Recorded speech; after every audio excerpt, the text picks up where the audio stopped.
Hello my dear friends, welcome to today's vlog. ಇವತ್ತು Saturday ವ್ಲಾಗ್ನ share ಮಾಡ್ತಾ ಇದ್ದೀನಿ. ರಂಜಾನ್ ಆಗಿರೋದ್ರಿಂದ ಸ್ವಲ್ಪ ರಿಲ್ಯಾಕ್ಸಿಂಗ್ ಡೇ ಅಂತಲೇ ಹೇಳ್ಬೋದು. ಯಾಕೆಂದರೆ ರಜಾ ಇವತ್ತು. ಸ್ವಲ್ಪ ಸೆಲ್ಫ್ ಕೇರ್ ಎಲ್ಲ ಮಾಡ್ಕೊಳ್ಳೋಣ ಅಂತ ಟೆರೇಸ್ ಮೇಲೆ ನಾನು ಹಸ್ಬೆಂಡ್ ಬರ್ತೀವಿ. ಡೆಫಿನೆಟ್ ಆಗಿ ಸನ್ ಬಾತ್ ಅನ್ನೋದು ಇಂಪಾರ್ಟೆಂಟು. ಒಂದು 9 o'clock 8:45 9 ಅಷ್ಟೊತ್ತಿಗೆ ಟೆರೇಸ್ ಮೇಲೆ ಬರ್ತೀವಿ. ಎಷ್ಟು ಸುಡೋ ಬಿಸಿಲಿತ್ತು ಅಂದರೆ ಇವತ್ತು ಸಿಕ್ಕಾಪಟ್ಟೆ ಬಿಸಿಲಿತ್ತು. ಆಯಿಲ್ ಮಸಾಜ್ ಮಾಡಿಕೊಂಡ್ರೆ ಒಂದು 4-5 ಅವರ್ಸ್ ನೆನೆಯೋಕ್ಕೆ ಬಿಟ್ಟರೆ ತುಂಬ ಚೆನ್ನಾಗಿ ಹೇರ್ ಗ್ರೋತ್ ಅನ್ನೋದು ಆಗ್ತಾ ಇರುತ್ತೆ. ಹೇರ್ ಫಾಲ್ ಕಡಿಮೆ ಆಗುತ್ತೆ ಅಂತ ನನಗೆ ಯಾವಾಗಲೇ ರಜಾ ಸಿಕ್ಕಿದ್ರು ಅಥವಾ 3 days ಒನ್ಸು ಹರಳೆಣ್ಣೆ ಮತ್ತು ಕೊಬ್ಬರಿ ಎಣ್ಣೆ 2 ಮಿಕ್ಸ್ ಮಾಡಿಕೊಂಡು ಮಸಾಜ್ ಮಾಡ್ಕೊತಾ ಇರ್ತೀನಿ. ಹಾಗೆ ಮಾತಾಡಿಕೊಂಡು ಸನ್ ಬಾತ್ ಮಾಡಿಸ್ಕೊಂಡು ಹಾಗೆ ಅವ್ರು ಏನೇನು ಮಾಡ್ತಾ ಇದ್ದಾರೆ ಹಾಗೆ ನೋಡ್ತಾ ಇದ್ದೆ. ಹಸ್ಬೆಂಡ್ಗೆ ಆ್ಯಕ್ಚುಲಿ ಹೆಲ್ತ್ ಕಾನ್ಷಿಯಸ್ ಅನ್ನೋದು ತುಂಬಾ ಜಾಸ್ತಿ. ಸ್ವಲ್ಪ ಹೆಲ್ದಿಯಾಗಿ ತರಕಾರಿಗಳನ್ನ ಬೆಳೆಸೋಣ, ಯಾವುದೇ ಕೆಮಿಕಲ್ಸ್ ಲೈಕ್ ಫರ್ಟಿಲೈಸರ್ಸು ಇನ್ಸೆಕ್ಟಿಸೈಡ್ಸ್ ಯಾವುದು ಇಲ್ಲದೇ ಮನೆ ಟೆರೇಸ್ ಗಾರ್ಡನಲ್ಲಿ ಆದಷ್ಟು ತರಕಾರಿಗಳನ್ನ ಬೆಳೆಸಬೇಕು ಅಂತ ಅತ್ತೆ ಹಸ್ಬೆಂಡು ಎಲ್ಲ ಟ್ರೈ ಮಾಡ್ತಿರ್ತಾರೆ. GKVKಯಿಂದ ಸ್ವಲ್ಪ ಕೋಕೋಪಿಟ್ಟು ಮತ್ತು ಸ್ವಲ್ಪ ಏನದು ಗೊಬ್ಬರ ಏನೇನು ಬೇಕೋ ಅದನ್ನೆಲ್ಲ ತರ್ತಾ ಇರ್ತಾರೆ. ಅದೇನು ಜಾಸ್ತಿ ಏನಿರಲ್ಲ, ಕಡಿಮೆನೇ, 100 ರೂಪಾಯಿಗೆ 3 ಅಂತೆ ಅದು ಪ್ಯಾಕೆಟು. ಆಮೇಲೆ ಇನ್ನೊಂದೇನು 100 ರೂಪಾಯಿ ಅಂತೆ ಇಲ್ಲೊಂದು ಸೈಡಲ್ಲಿ ಇದೆಯಲ್ಲ ಅದೆಲ್ಲನೂ ನೋಡಿ. ಎಷ್ಟೊಂದು ಪಾಲಕ್ ಸೊಪ್ಪೆಲ್ಲ ಇತ್ತು, ತುಂಬ ಫ್ರೆಶ್ ಆಗಿರುತ್ತೆ. ಆಮೇಲೆ ನಮಗೆ ಒಂಥರ ಅಶ್ಯೂರೆನ್ಸ್ ಇರುತ್ತಲ್ವ, ನಾವು ಯಾವುದೇ ಒಂದು ಕೆಮಿಕಲ್ಸ್ನ ಯೂಸ್ ಮಾಡ್ತಾ ಇಲ್ಲ ಅಂತ. ಇವನ್ ನಮ್ಮನೆ ಹತ್ರ ಹೆಂಗೆ ಅಂದರೆ ಮಣ್ಣು ತುಂಬಾ ಕೆಂಪಾಗಿರುತ್ತೆ, ಅಂದರೆ ತುಂಬ ಚೆನ್ನಾಗಿ ಬರುತ್ತೆ. ಸೊ ನೋಡ್ತಾ ಇರ್ಬೋದು, ಆ ಪಾಲಕ್ಕೆಲ್ಲ ಕಿತ್ತಾದ್ಮೇಲೆ ಈ ಥರ ಇರುತ್ತೆ. ತುಂಬ ಫ್ರೆಶ್ ಆಗಿತ್ತು.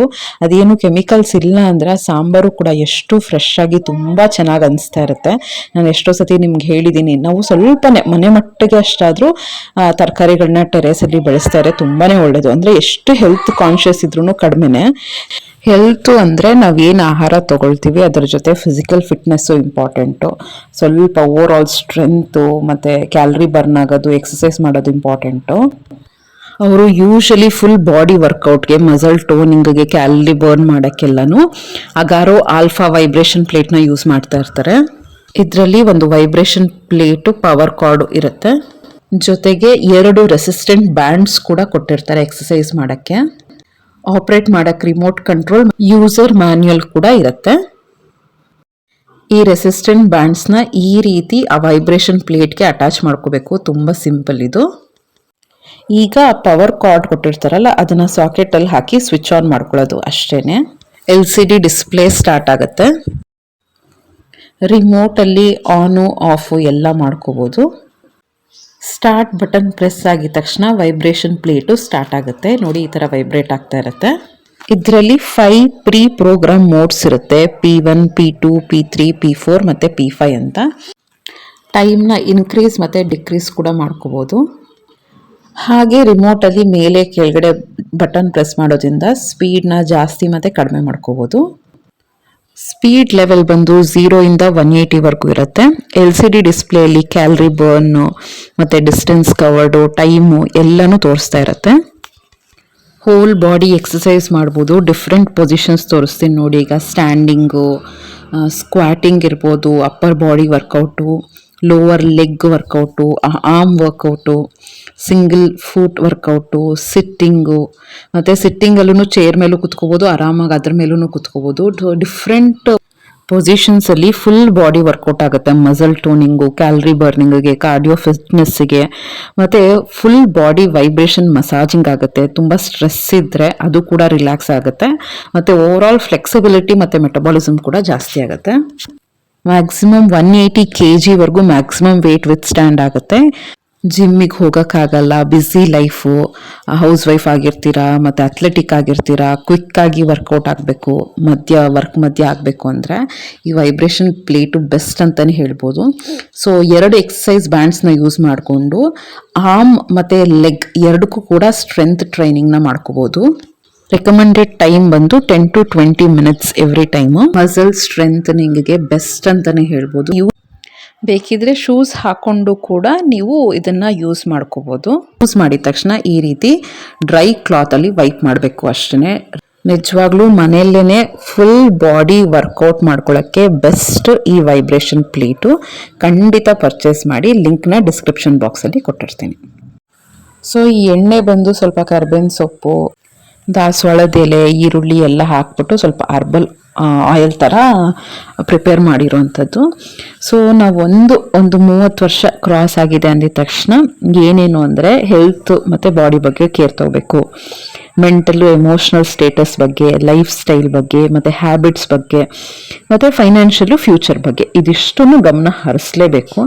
ಇನ್ನು ಹೆಲ್ತ್ ಮತ್ತು ಬಾಡಿ ಚೆಕಪ್ ಹೆಂಗೆ ಅಂದರೆ ರೆಗ್ಯುಲರ್ ಆಗಿ ಹೆಲ್ತ್ ಚೆಕಪ್ ಮಾಡ್ಕೊಳ್ಳೋದು, ಬ್ಯಾಲೆನ್ಸ್ಡ್ ಡಯಟ್ ತೊಗೊಳೋದು, ಲೆಸ್ ಜಂಕ್, ಅಟ್ಲೀಸ್ಟ್ ಒಂದು 30 ಮಿನಿಟ್ಸ್ ವಾಕಿಂಗು, ಎಕ್ಸಸೈಸು, ಫಿಟ್ನೆಸ್ ಬಗ್ಗೆ ಗಮನ ಹರಿಸೋದು, ಒಂದು ಹೆಲ್ದಿ ವೇಟ್ನ ಮೇಂಟೈನ್ ಮಾಡೋದು. ಆಮೇಲೆ ಅಲಾರಾಮ್ ಇಟ್ಕೊಂಡಾದರೂ ಸರಿ ಸ್ವಲ್ಪ ನೀರನ್ನ ಕುಡಿತಾ ಇರಬೇಕು. ಈಗಲಂತೂ ಇನ್ನು ಸಮ್ಮರು ರೆಗ್ಯುಲರ್ ಆಗಿ ಹೈಡ್ರೇಟೆಡ್ ಆಗಿ ಇರಲೇಬೇಕು, ತುಂಬ ಸುಸ್ತಾಗುತ್ತೆ ಡಿಹೈಡ್ರೇಷನ್ ಆಗಿಬಿಟ್ರೆ. ಆಮೇಲೆ 7 to 8 ಅವರ್ಸ್ ನಿದ್ದೆ ಮಾಡಲೇಬೇಕು ಫ್ರೆಂಡ್ಸ್. ಏನೇ ಸ್ಟ್ರೆಸ್ ಇದ್ರೂ ಕೂಡ ಟೈಮ್ ಮಾಡಿಕೊಂಡು ಒಂದು ಒಳ್ಳೆ ನಿದ್ದೆ ಮಾಡಬೇಕು. ಆಮೇಲೆ ಶುಗರು, ಮೈದಾ, ಈ ವೈಟ್ ಐಟಮ್ಸ್ ಇದೆಯಲ್ಲ ಅದನ್ನೆಲ್ಲ ಕಟ್ ಮಾಡಿದ್ರೇ ಒಳ್ಳೆಯದು. ಗಟ್ಟಿ ಮೊಸರು, ಇದೆಲ್ಲ ಫ್ಯಾಟ್ಸ್. ಬರ್ತಾ ಬರ್ತಾ ನಾವುಗಳು ಚೆಕಪ್ ಮಾಡಿಸ್ಕೊಂಡ್ರೆ ಈ ವಿಟಮಿನ್ B12, D3, ಕೊಲೆಸ್ಟ್ರಾಲು ಅಂದರೆ LDL ಇದೆಲ್ಲ ಸ್ವಲ್ಪ ಜಾಸ್ತಿ ಇರೋದು, ವಿಟಮಿನ್ B12, D3 ಎಲ್ಲ ಕಡಿಮೆ ಆಗಿರೋದು, HB ಕಡಿಮೆ ಆಗಿರೋದು, ಈ ಥರದ್ದೆಲ್ಲ ತೋರಿಸುತ್ತೆ. ಅದನ್ನು ನಾವು ನಮ್ಮ ಲೈಫ್ ಸ್ಟೈಲಲ್ಲೇ ನಾವು ಈಟಿಂಗ್ ಹ್ಯಾಬಿಟ್ಸಲ್ಲೇ ಸ್ವಲ್ಪ ಚೇಂಜ್ ಮಾಡಿಕೊಂಡು ಕರೆಕ್ಟ್ ಮಾಡ್ಕೊತ ಹೋಗ್ಬೋದು. ಏನೂ ದೊಡ್ಡದೇನಲ್ಲ. ಆಮೇಲೆ ಯಾರಾದರೂ ಜೆಂಟ್ಸ್ ಆಗಿರಲಿ ಲೇಡೀಸೇ ಆಗಿರಲಿ ಏನಾದರೂ ಕೆಟ್ಟ ಅಭ್ಯಾಸ, ಜೆಂಟ್ಸ್ಗೆ ಎಸ್ಪೆಷಲಿ ಸ್ಮೋಕಿಂಗು, ಆಲ್ಕೋಹಾಲ್ ಇದ್ದರೆ ಒಂದು 30-35 ಆಗಿದ ತಕ್ಷಣ ಅದನ್ನು ಕಡಿಮೆ ಮಾಡೋದೇ ಒಳ್ಳೆಯದು, ಸ್ಟಾಪ್ ಮಾಡಿದ್ರೆ ಇನ್ನೂ ಒಳ್ಳೆಯದು.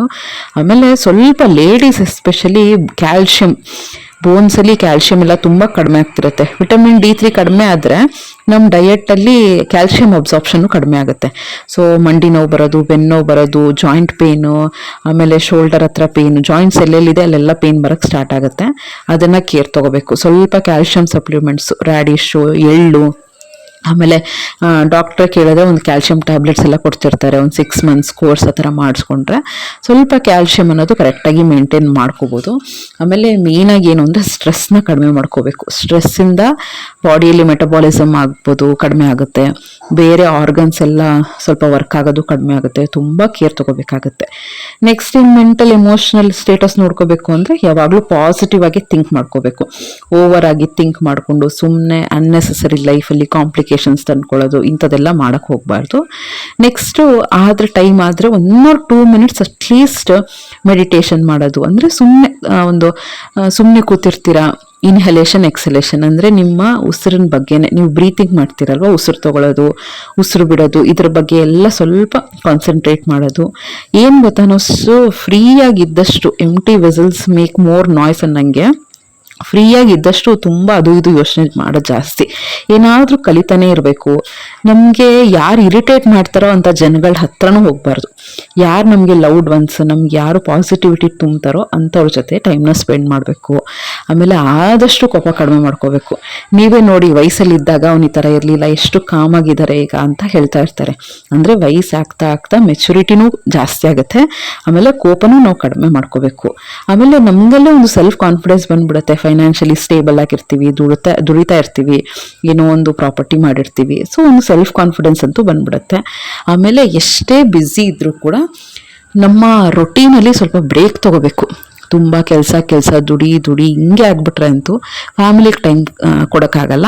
ಆದಷ್ಟು ಫ್ಯಾಮಿಲಿಗೆ ಟೈಮ್ ಕೊಟ್ಕೊಂಡು ಒನ್ಸ್ ಇನ್ ಅ ವೈಲ್ ವೆಕೇಷನ್ಗೆ ಹೋಗೋದು, ಪಿಕ್ನಿಕ್ ಹೋಗೋದು, ಅಮ್ಮನ ಮನೆಗೆ ಹೋಗೋದು, ಎಲ್ಲೋ ಒಂದು ರಿಲೇಟಿವ್ಸ್ ಮನೆಗೆ ಹೋಗೋದು, ಮದುವೆಗೆ ಹೋಗೋದು, ಈ ಥರ ಬ್ರೇಕ್ಸ್ ಅಂತ ತೊಗೊಂಡ್ರೆ ತುಂಬ ಒಳ್ಳೆಯದು. ಆಮೇಲೆ ಏನು ಅಂದರೆ ಸೋಷಿಯಲ್ ಮೀಡಿಯಾ ಆದಷ್ಟು ಕಡಿಮೆ ಮಾಡೋದನ್ನೇ ಒಳ್ಳೆಯದು. ಸೋಷಿಯಲ್ ಮೀಡಿಯಾದಲ್ಲಿ ಪೋಸ್ಟ್ ಮಾಡೋದು, ಎಷ್ಟು ಲೈಕ್ಸ್ ಬಂದಿದೆ ಅಂತ ನೋಡೋದು, ಅವ್ರ ಲೈಫ್ ಜೊತೆ ಇವ್ರ ಲೈಫ್ ಜೊತೆ ನಮ್ಮ ಲೈಫ್ನ ಕಂಪ್ಯಾರಿಷನ್ ಮಾಡ್ಕೊಳ್ಳೋದು, ಅದರಿಂದ ಮನಸ್ಸಲ್ಲಿ ಒಂಥರ ಗೊಂದಲ ಕ್ರಿಯೇಟ್ ಆಗೋದು. ಇದಕ್ಕಿಂತ ಬೆಸ್ಟ್ ಸ್ವಲ್ಪ ಲಿಮಿಟ್ ಮಾಡೋದ್ರೇ ಒಳ್ಳೆಯದು. ತುಂಬ ಅವಾಯ್ಡ್ ಮಾಡಿ ಅಂತ ಯಾರೂ ಹೇಳಲ್ಲ, ಅದು ಕಷ್ಟನೇ ಸೋಷಿಯಲ್ ಮೀಡಿಯಾನ ಅವಾಯ್ಡ್ ಮಾಡೋದು. ಬಟ್ ಆದಷ್ಟು ಕಡಿಮೆ ಮಾಡಿಕೊಂಡ್ರೆ ಬೆಸ್ಟ್. ಏನು ಅಂದರೆ ತಲೆಯಲ್ಲಿ ಯಾವಾಗಲೂ ಪೀಸ್ ಆಫ್ ಮೈಂಡ್ ಬಗ್ಗೆ, ಹ್ಯಾಪಿನೆಸ್ ಬಗ್ಗೆ, ಹೆಲ್ತ್ ಬಗ್ಗೆ ಗಮನ ಹರಿಸ್ತಾನೆ ಇರಬೇಕು. ನಮಗೆ ಏನು ಹ್ಯಾಪಿನೆಸ್ ಕೊಡುತ್ತೆ ಅದನ್ನು ಮಾಡಬೇಕು. ಏನು ಮಾಡೋದ್ರಿಂದ ನಮಗೆ ಪೀಸ್ ಆಫ್ ಮೈಂಡ್ ಸಿಗುತ್ತೆ ಅದ್ರ ಬಗ್ಗೆ ಕಾನ್ಸಂಟ್ರೇಟ್ ಮಾಡ್ಕೊತ ಹೋಗಬೇಕು. ನೆಕ್ಸ್ಟು ನಮ್ಮ ಲೈಫ್ ಸ್ಟೈಲ್ ಮತ್ತು ಹ್ಯಾಬಿಟ್ಸಲ್ಲಿ ಏನು ಇಂಪಾರ್ಟೆಂಟು ಅಂದರೆ, ನಾವೊಂದು ದೊಡ್ಡವ್ರು ಆಗ್ತಾ ಇದ್ದೀವಿ, ಇನ್ನೇನು ವಯಸ್ಸು ಆಗ್ತಾ ಇದೆ. ಆ್ಯಕ್ಚುಲಿ ಇದು ಚಿಕ್ಕ ವಯಸ್ಸಿಂದನೇ ಇರಬೇಕು. ಬಟ್ ನಾವು ದೊಡ್ಡವ್ರು ಆಗ್ತಾ ಆಗ್ತಾ ನಾವೆಷ್ಟು ಎಷ್ಟು ಕ್ಲೀನಾಗಿರ್ತೀವೋ ಅಷ್ಟು ಒಳ್ಳೆಯದು. ನಾವು ಪರ್ಸ್ನಲ್ ಹೈಜೀನು ಮತ್ತು ನಮ್ಮ ಸರೌಂಡಿಂಗು ಎಷ್ಟು ನೀಟಾಗಿ ಇಟ್ಕೊಂಡ್ರೆ ಅಷ್ಟು ಒಳ್ಳೆಯದು. ಅಂದರೆ ಆರ್ಗನೈಸ್ಡ್ ಆಗಿ, ಏನೋ ಒಂದು ಬಟ್ಟೆ ಇರ್ಬೋದು, ಬುಕ್ಸೇ ಇರ್ಬೋದು, ನಮ್ಮ ಥಿಂಗ್ಸ್ ಇರ್ಬೋದು. ನಾವು ಕೆಲವು ಸತಿ ನೋಡ್ತೀವಿ, ಕೆಲವರೆಲ್ಲ ಒಂದು ಚಿಕ್ಕ ಪುಟ್ಟ ಚಾರ್ಜರೇ ಆಗಲಿ ಎಷ್ಟು ನೀಟಾಗಿ ಇಟ್ಕೊಂಡಿರ್ತಾರೆ, ಇಯರ್ಫೋನ್ ಎಷ್ಟು ನೀಟಾಗಿ ಇಟ್ಕೊಂಡಿರ್ತಾರೆ, ಪರ್ಸ್ ಎಷ್ಟು ನೀಟಾಗಿ ಇಟ್ಕೊಂಡಿರ್ತಾರೆ, ವಾಲೆಟ್ಸ್, ಈ ಥರದ್ದೆಲ್ಲನೂ ಅಷ್ಟೇ, ಬಟ್ಟೆಗಳು ಅಷ್ಟೇ ಎಷ್ಟು ನೀಟಾಗಿ ಮೇಂಟೈನ್ ಮಾಡಿರ್ತಾರೆ. ಸೊ ಆ ಥರನೇ ನಮ್ಗೆ ಎಷ್ಟಾಗುತ್ತೋ ಅಷ್ಟು ಹೈಜೀನು, ನೀಟ್ನೆಸ್ ಮೇಂಟೈನ್ ಮಾಡಿಕೊಂಡ್ರೆ ಒಳ್ಳೆಯದು. ಆಮೇಲೆ ಡೈಲಿ ರೊಟೀನ್ ಅನ್ನೋದು ಸೆಟಪ್ ಮಾಡಿಕೊಂಡ್ರೆ ಬೆಸ್ಟ್, ಆಯಿತಾ. ಅಂದರೆ ಇದು ಮಾಡಬೇಕು, ಈ ಥರ ನಂದು ರೊಟೀನ್ ಇರಬೇಕು, ಅದರಲ್ಲಿ ನಂದು ಸೆಲ್ಫ್ ಕೇರ್ ಇರಬೇಕು, ಮಕ್ಕಳನ್ನ ಈ ಥರ ನೋಡ್ಕೋಬೇಕು. ಆಗ ನಮಗೆ ಟೆನ್ಷನ್ ಇರಲ್ಲ, ಸ್ಟ್ರೆಸ್ ಅಷ್ಟೊಂದಿರಲ್ಲ. ಡೈಲಿ ಒಂದು ಶೆಡ್ಯೂಲ್ ಇಟ್ಕೊಂಡ್ರೆ ಭಾರಿ ಕಷ್ಟ. ಒಂದು ರೊಟೀನ್ ಅಂದರೆ ಏನು, ಡೈಲಿ ಅದನ್ನೇ ಫಾಲೋ ಮಾಡ್ಕೊಳ್ಳೋದು. ಸ್ವಲ್ಪ ಸ್ಲೈಟ್ ಚೇಂಜಸ್ ಇದ್ದರೆ ಪರವಾಗಿಲ್ಲ, ಬಟ್ ಡೈಲಿ ಡಿಫ್ರೆಂಟಾಗಿ ಕೆಲಸ ಮಾಡೋದು, ಬೇರೆ ಬೇರೆ ಟೈಮಲ್ಲಿ ಕೆಲಸ ಮಾಡೋದು ಅಂದರೆ ನಮಗೊಂಥರ ಟೆನ್ಷನ್ ಆಗುತ್ತೆ. ಕೆಲವು ಕೆಲಸಗಳು ಆಗ್ದಿರಲ್ಲ, ಕೆಲವು ಟೈಮ್ ಮ್ಯಾನೇಜ್ಮೆಂಟ್ಗಳು ಮಾಡೋಕ್ಕಾಗಲ್ಲ. ಸೊ ಆ ರೀತಿ ಒಂಥರ ಸ್ಟ್ರೆಸ್ ಆದಂಗೆ ಆಗ್ತಿರುತ್ತೆ. ಸೊ ನಮಗೆ ವಯಸ್ಸಾಗ್ತಾ ಆಗ್ತಾ ಫಿಸಿಕಲಿನೂ ಸ್ಟ್ರೈನ್ ಆಗ್ತಿರುತ್ತೆ, ಅಷ್ಟೊಂದು ಎನರ್ಜಿ ಇರಲ್ಲ. ಮೆಂಟಲಿನೂ ನಮಗೆ ಜವಾಬ್ದಾರಿಗಳು ಜಾಸ್ತಿ ಇರುತ್ತೆ, ಮಕ್ಕಳ ಜವಾಬ್ದಾರಿ ಇರ್ಬೋದು, ಏನೋ ಬೇರೆ ಬೇರೆ ಜವಾಬ್ದಾರಿಗಳು ಜಾಸ್ತಿ ಇರುತ್ತೆ. ಆಗ ಯಾವುದನ್ನು ನಾವು ಮಿನಿಮೈಸ್ ಮಾಡ್ಕೋಬೋದು ಅಲ್ಲೆಲ್ಲ ಸ್ಟ್ರೆಸ್ನ ಕಡಿಮೆ ಮಾಡ್ಕೋಬೇಕು. ನೆಕ್ಸ್ಟ್ ಬಂದು ಈಗ ಕರ್ಬೂಜ ಜ್ಯೂಸ್ ಮಾಡ್ತಾ ಇದ್ದೀನಿ. ನಮ್ಮ ಹಸ್ಬೆಂಡ್ ಅವ್ರ ಹಸ್ಬೆಂಡ್ ಬಂದಿದ್ರು, ಆಯಿತಾ. ಅಂದರೆ ಹಸ್ಬೆಂಡ್ ಅವ್ರ ಭಾವ ಬಂದಿದ್ರು, ಮತ್ತು ಮನೆಯವ್ರಿಗೆಲ್ಲರೂ. ಈಗ ಸಮ್ಮರ್ ಅಂದ್ರೇ ಅಷ್ಟು ಒಂಥರ ಹೆಂಗಾಗುತ್ತೆ ಅಂದರೆ ತುಂಬ ಬರೀ ನೀರು ಕುಡಿತಾನೆ ಇರಬೇಕು, ಊಟ ಮಾಡಬಾರ್ದು ಅಂತ ಅನಿಸ್ತಾ ಇರುತ್ತೆ. ಸೊ ಅದಕ್ಕೆ ಆದಷ್ಟು ಈ ಥರ ಕೂಲಾಗಿರೋಂಥದ್ದು ಜ್ಯೂಸು, ಮಜ್ಜಿಗೆ, ಆ ಥರದ್ದೆಲ್ಲ ಜಾಸ್ತಿ ಹೈಡ್ರೇಟೆಡ್ ಏನಾದರೂ ಡ್ರಿಂಕ್ಸ್ನ ತೊಗೋತಾ ಇದ್ರೆ ಒಳ್ಳೆಯದು. ಆದಷ್ಟು ಹಿಂಗೆ ಅಂದರೆ ಪೊಮೊಗ್ರನೆಟ್ಟು ಈಗ ಏನು ಅಂದರೆ ದಿನ ಬಿಟ್ಟು ದಿನ ತಿನ್ನಬೇಕು ಅಂತ ಹೇಳಿದ್ದಾರೆ. ಅದು ಬಿಡಿಸೋದೇ ಭಾರಿ ಕಷ್ಟ. ಏನಾದರೂ ನೋಡಿಕೊಂಡು ಯಾವಾಗ ನಾನು ಯೂಟ್ಯೂಬ್ ನೋಡ್ತೀನಿ ಅಲ್ವಾ, ಮಾಡ್ತೀನಿ. ಏನಾದ್ರು ರೆಸಿಪಿ ಟ್ರೈ ಮಾಡಬೇಕು ಅಂದರೆ ಯೂಟ್ಯೂಬ್ ನೋಡ್ತೀನಿ, ಆಗ ಬಿಡಿಸಿ ಇಟ್ಕೊಂಡ್ಬಿಟ್ಟಿರ್ತೀನಿ. ಅಂದರೆ ಒಂದು ಇಷ್ಟ ಆಗೋ ಕೆಲಸ, ಒಂದು ಇಷ್ಟ ಆಗದಿರೋ ಕೆಲಸ, ಆ ಥರ ಎಲ್ಲ ಟ್ರೈ ಮಾಡ್ತಾ ಇರ್ತೀನಿ. ಈಗ ನೆಕ್ಸ್ಟ್ ಇದಕ್ಕೆ ಸೋಪ್ ಮಾಡ್ತಾ ಇರ್ತೀನಿ. ಯಾವಾಗಲೂ ಅಷ್ಟೇ ಓವರ್ನೈಟ್ ಓಟ್ಸನ್ನೇ ಬ್ರೇಕ್ಫಾಸ್ಟಾಗಿ ತೊಗೊಳ್ಳೋದು. ಎನರ್ಜಿ ಇಡೀ ದಿನಕ್ಕೆ ತುಂಬ ಚೆನ್ನಾಗಿರುತ್ತೆ. ಆಮೇಲೆ ಹೇರ್ ಫಾಲ್ ತುಂಬ ಕಡಿಮೆ ಆಗುತ್ತೆ. ನಾನು ಎವಿಡೆಂಟಾಗಿ ನೋಡ್ತಾ ಇದ್ದೀನಿ. ನನಗಂತೂ ಈ ಸೀಡ್ಸ್ ಯಾವಾಗಲಿಂದ ಇನ್ಕ್ಲೂಡ್ ಮಾಡ್ಕೊಂಡಿದ್ದೀನಿ, ಆವಾಗಿಂದ ಸ್ವಲ್ಪ ಹೇರ್ ಲಾಸ್ ಅನ್ನೋದು ಕಡಿಮೆ ಆಗ್ತಾಯಿದೆ. ನೆಕ್ಸ್ಟ್ ಮೇಯ್ನಾಗಿ ಚೆನ್ನಾಗಿ ನಿದ್ದೆ ಮಾಡಬೇಕು ಅಂದರೆ ಲೇಟ್ ನೈಟ್ ಹ್ಯಾಬಿಟ್ಸ್ನ ಅವಾಯ್ಡ್ ಮಾಡಬೇಕು ಅಂತ ಹೇಳ್ತಾರೆ. ಅಂದರೆ ಲೇಟಾಗಿ ಟಿ ವಿ ನೋಡೋದು, ಒಂದು ಗಂಟೆ 1:30ವರೆಗೂ ಮೊಬೈಲ್ ನೋಡೋದು, ಫಿಲಮ್ಸ್ ನೋಡೋದು, ಕೂತ್ಕೊಂಡು ಮಾತಾಡೋದು, ಫೋನಲ್ಲಿ ಮಾತಾಡೋದು, ಚಾಟ್ ಮಾಡೋದು, ಇಂಥದ್ದೆಲ್ಲನೂ ಸ್ವಲ್ಪ ಅವಾಯ್ಡ್ ಮಾಡಿದ್ರೆ, ಒಳ್ಳೆ ನಿದ್ದೆ ಮಾಡಿದ್ರೆ ಹೆಲ್ತ್ನ ಚೆನ್ನಾಗಿ ಮೇಂಟೈನ್ ಮಾಡ್ಕೋಬೋದು. ನೆಕ್ಸ್ಟ್ ಬಟ್ಟೆನೂ ಅಷ್ಟೇ, ಆಯಿತಾ. ನಮಗೆ ಕೆಲವು ಸತಿ ಸೊಸೈಟಿ ಡಿಮ್ಯಾಂಡ್ ಇರುತ್ತೆ ಈ ಥರನೇ ಡ್ರೆಸ್ ಮಾಡ್ಕೋಬೇಕು ಅಂತ ಅಕ್ಸೆಪ್ಟ್ ಮಾಡ್ಕೋತೀನಿ. ಯಾಕೆಂದರೆ ಎಸ್ಪೆಷಲಿ ಲೇಡೀಸ್ ಏನಾದ್ರು ಫಂಕ್ಷನ್ಗೆ ಹೋಗ್ತೀವಿ ಅಂದರೆ ತುಂಬ ಸಿಂಪಲಾಗಿ ಹೋಗೋಕ್ಕಾಗಲ್ಲ, ತುಂಬ ಕೆಲವು ಸತಿ ಗ್ರ್ಯಾಂಡಾಗಿ ಹೋಗೋಕ್ಕೂ ಆಗಲ್ಲ, ಆ ಥರ ಇರುತ್ತೆ ಡಿಮ್ಯಾಂಡು. ಬಟ್ ಅದರಲ್ಲೂ ಕೂಡ ಎಲ್ಲ ಸ್ವಲ್ಪ ಕನ್ಸ್ಟೆನ್ಸ್ನ ತಲೆಲಿಟ್ಕೊಂಡು ಕಂಫರ್ಟಬಲಾಗಿ ಹೋಗಬೇಕು. ತುಂಬ ಈಗ ನೋಡಿ ಸಮ್ಮರು, ಎಷ್ಟು ಜುವೆಲ್ಸ್ ಅವಾಯ್ಡ್ ಮಾಡಿದ್ರೆ ಅಷ್ಟು ಒಳ್ಳೆಯದು. ಎಲ್ಲ ಕಡೆ ಚುಚ್ತಾ ಇರುತ್ತೆ. ಆಮೇಲೆ ಹೆವಿ ವರ್ಕ್ ಇರೋಂಥ ಸ್ಯಾರೀಸ್, ಚುಚ್ಚುವಂಥ ಸ್ಯಾರೀಸ್, ಆಮೇಲೆ ಹೆವಿ ಬಾರ್ಡರ್ ಸ್ಯಾರೀಸ್, ಇಂಥದ್ದೆಲ್ಲ ಅವಾಯ್ಡ್ ಮಾಡಿ ಸಿಂಪಲ್ಲಾಗಿ ಎಲಿಗೆಂಟಾಗಿ ನೋಡಿದ ತಕ್ಷಣ ಪ್ಲೆಸೆಂಟಾಗಿ ಕಾಣೋ ರೀತಿ ಕಂಫರ್ಟಬಲಾಗಿ ರೆಡಿ ಮಾಡ್ಕೋಬೇಕು. ಸೊ ಇದೆಲ್ಲ ನಮಗೆ ಆ್ಯಕ್ಚುಲಿ ಒಂದು ಏಜಲ್ಲಿ ತುಂಬ ಅನಿಸುತ್ತೆ ಅದು ಹಾಕೋಬೇಕು ಇದು ಹಾಕೋಬೇಕು ಅಂತ. ಒಂದು 30-35 ಕ್ರಾಸ್ ಆಗ್ತಾ ಇದೆ ಅಂದರೆ ನಮ್ಮದ್ರಲ್ಲಿ ಒಂದು ಸಿಂಪ್ಲಿಸಿಟಿ ಬರುತ್ತೆ, ಒಂದು ಸ್ಯಾಚುರೇಷನ್ ಲೆವೆಲ್ ಇರುತ್ತೆ, ಸಾಕು ಇಷ್ಟು ಸಿಂಪಲ್ ಆಗಿರೋಣ ಅಂತ ಅನಿಸ್ತಾ ಇರುತ್ತೆ. ನೆಕ್ಸ್ಟ್ ಬಂದು ಫೈನಾನ್ಷಿಯಲಿ ಕೂಡ ನಾವು ನೋಡ್ಕೋಬೇಕು. ಅಂದರೆ ಎಲ್ಲೆಲ್ಲಿ ನಾವು ಸೇವ್ ಮಾಡ್ಕೋಬೋದು, ಎಲ್ಲೆಲ್ಲಿ ಇನ್ವೆಸ್ಟ್ ಮಾಡ್ಕೋಬೋದು, ರಿಟೈರ್ಡ್ ಆದಮೇಲೆ ಎಲ್ಲೆಲ್ಲಿ ದುಡ್ಡು ಬರ್ಬೋದು. ಏಕೆಂದರೆ ನಮಗೆ ರಿಟೈರ್ಡ್ ಆಗ್ತಾ ನಾವು ಮಕ್ಕಳ ಮೇಲೆ ಡಿಪೆಂಡ್ ಆಗೋದು ಕರೆಕ್ಟ್ ಅಲ್ಲ. ನಮ್ಮ ಸೇವಿಂಗ್ಸ್ ಅನ್ನೋದು ಇದ್ದರೆ ಬೆಸ್ಟ್ ಅದು, ಆ ಥರ. ಆಮೇಲೆ ಫ್ಯೂಚರ್ ಸೆಕ್ಯೂರಿಟಿನೂ ನೋಡ್ಕೋಬೇಕಲ್ಲ. ಸೊ ಲಾಸ್ಟ್ವರೆಗೂ ನಾವು ನಮ್ಮ ಸೇವಿಂಗ್ಸು ನಮ್ಮ ಸಂಪಾದನೆಯಲ್ಲಿ ಇದ್ರೇ ಬೆಸ್ಟ್. ಅದು ಬೆಸ್ಟ್ ಅಲ್ಲ, ಅದೇ ಇರಬೇಕದು. ನಾವು ಸಾಕಿದ್ದೀವಿ, ನಮ್ಮನ್ನು ಮಕ್ಕಳು ನೋಡಬೇಕು, ಅದೆಲ್ಲ ರೂಲ್ಸ್ ಹೊಟ್ಟೋಯ್ತು.